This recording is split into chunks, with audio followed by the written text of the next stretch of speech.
সভাপতি সাহেব 50টা অনেক বেশি হয়ে যাচ্ছে, 30 টাকা করলে হয় না? এমন 50 টাকা করে তুললে তো তারাবির টাকা কম পড়ে যাবে। আরে হুজুরদের তো অল্প টাকাতেই বরকত আছেন, আরে এ কথা তো হুজুররাই বলে থাকেন। আল্লাহু আকবার।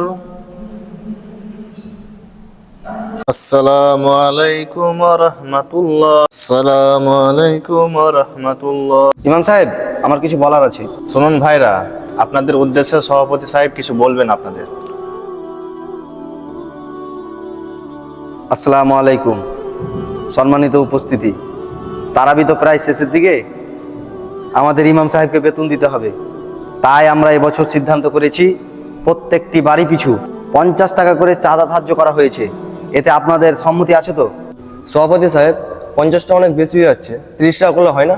আল্লাহ, এই 50 টাকায় এমন কি হয়ে যায়? এই টাকাতে তেমন কিছুই হবে না।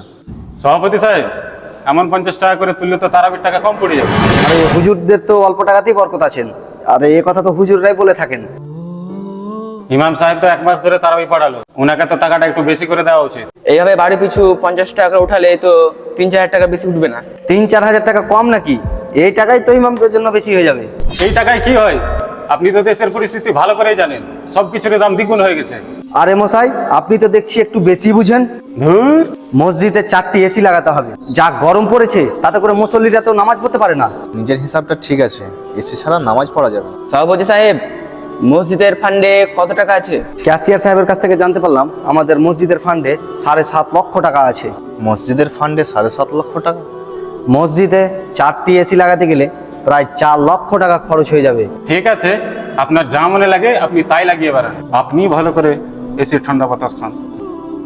সম্মানিত হাজিরিন, আমাদের মসজিদে তারাবির জন্য সর্বমোট টাকা উঠেছে 12,000 টাকা। আলহামদুলিল্লাহ। তাই মসজিদ কমিটি সিদ্ধান্ত নিয়েছে যে ইমাম সাহেবকে তারাবি পড়ানোর জন্য আমরা দেব 4,000 টাকা, মুয়াজ্জিন সাহেবকে দেব 2,000 টাকা, আর বাকি 6,000 টাকা আমাদের মসজিদ উন্নয়ন ফান্ডে। তারাবির টাকা আবার মসজিদ উন্নয়ন ফান্ডে? এটা তো ইমামের প্রতি অবিচার। আর ইমাম সাহেব, আসসালামু আলাইকুম। ওয়ালাইকুম আসসালাম। এই নিন আপনার তারাবি পড়া 4,000 টাকা। আমাকে 4,000 টাকা দিচ্ছেন কেন? তারাবি পড়ার জন্য তো 12,000 টাকা তুলেছেন আপনারা। 12,000 টাকা অনেক বেশি তো, তাই আমরা ইনসাফ মতো ভাগ করেছি আর কি। যাদেরকে টাকার ভাগ দিলেন তাদের কথা বলে তো তারাবির টাকা উঠাননি আপনারা, শুধু ইমাম সাহেবের কথা বলে তো টাকা তুললেন। তাহলে এই টাকার ভাগ অন্যদেরকে দিবেন কেন? তাহলে কি আমরা আপনাকে 12,000 টাকা পুরোটাই দিয়ে দিব? 12,000 টাকা মানে বুঝেন কত টাকা? আপনি কি জানেন যাকে উদ্দেশ্য করে আপনি টাকা তুলেছেন সেই টাকাটা তারই হক? আর বর্তমান যুগে 4,000 টাকা কি হয়? আমার কি বাবা মা পরিবার নেই? নিজের জন্য একটা ভালো পাঞ্জাবি কিনতে গেলে তো 2,000 টাকা লাগে, আর অথচ এই 4,000 টাকায় আমার পরিবার কিভাবে চলবে? আপনি তো দেখছি আমার মুখে মুখে তর্ক করছেন। আপনার বিবেক বুদ্ধি বিবেচনা দেখে আমি তর্ক করতে বাধ্য হচ্ছি আপনার সাথে।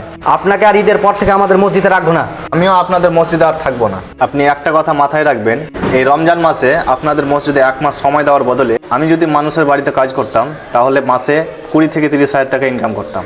এই নিন আপনার টাকা, আমি চললাম।